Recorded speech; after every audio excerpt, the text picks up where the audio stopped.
ইস, দেরি হয়ে গেছে এমনিতেই। একটা অটোও নাই, আর টোটো তো নেই।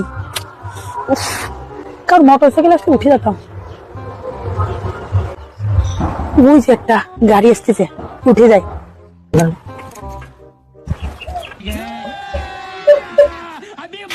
শালা, এই যে একটা বৌদি, যাই তুলে নিয়ে যাই, হেবি মজা হবে। লাস্টে ফোন নাম্বার চাবো। দাঁড়াও দাঁড়াও দাঁড়াও, আমাকে একটু লিফট দাও না। ওঠো না। চলো, দাঁড়াও, চলে এসছি চলে এসছি, দাঁড়াও। থ্যাংক ইউ, তুমি না আমার খুব একটা উপকার করেছো। আমি না তোমার উপকার কোনোদিন ভুলতে পারবো না।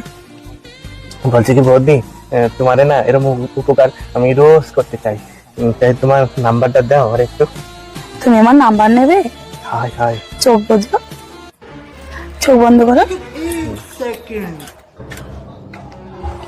এইবার তাকাও। কি গো তুমি? হ্যাঁ রে ঢ্যাবনা, আমি তোর ঘরের বউ, তুই রাস্তাঘাটে এই করে বেড়াস। তুই ঘরে একদিন আমার চশমা গয়া।